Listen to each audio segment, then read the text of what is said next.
Genèse 6. La Bible du semeur. La corruption de l'humanité.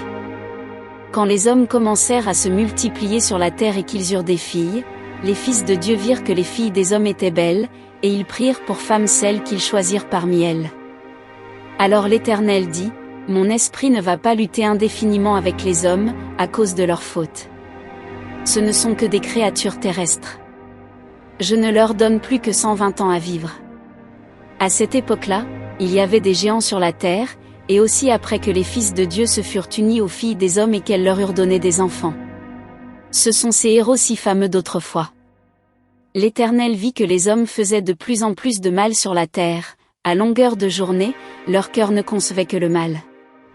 Alors l'Éternel eut des regrets au sujet de l'homme qu'il avait fait sur la terre, il en eut le cœur affligé. Il dit alors, « Je supprimerai de la surface de la terre les hommes que j'ai créés.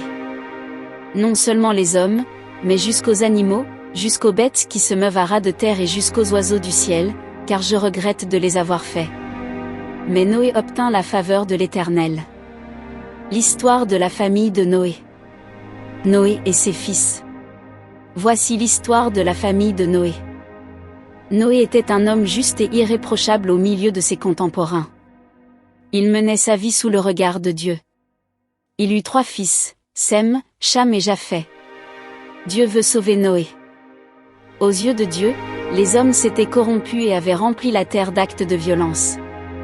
Dieu observait ce qui se passait sur la terre, il vit que le monde était corrompu, car toute l'humanité suivait la voie du mal.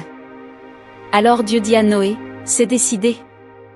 Je vais mettre fin à l'existence de toutes les créatures car, à cause des hommes, la terre est remplie d'actes de violence. Je vais détruire la terre. Mais toi, construis un bateau en bois résineux. Tu en diviseras l'intérieur en compartiments, et tu l'enduiras intérieurement et extérieurement de goudron. Voici comment tu le feras.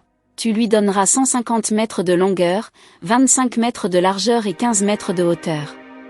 À 50 centimètres du haut, tu ménageras un jour. Tu mettras la porte du bateau sur le côté. À l'intérieur, tu disposeras un étage inférieur, un premier et un second étage. Moi, je vais faire venir le déluge des eaux sur la terre pour détruire, sous le ciel, tout être animé de vie. Tout ce qui est sur la terre périra. Mais j'établirai mon alliance avec toi et tu entreras dans le bateau, toi, tes fils, ta femme et tes belles-filles avec toi. Tu feras aussi entrer dans le bateau un couple de tous les êtres vivants, c'est-à-dire un mâle et une femelle de tous les animaux, pour qu'ils restent en vie avec toi. De chaque espèce d'oiseau, de quadrupèdes et d'animaux qui se meuvent à ras de terre, un couple viendra vers toi pour pouvoir rester en vie. Procure-toi aussi toutes sortes d'aliments et fais en provision pour vous en nourrir, toi et eux. Noé obéit, il fit tout comme Dieu le lui avait ordonné.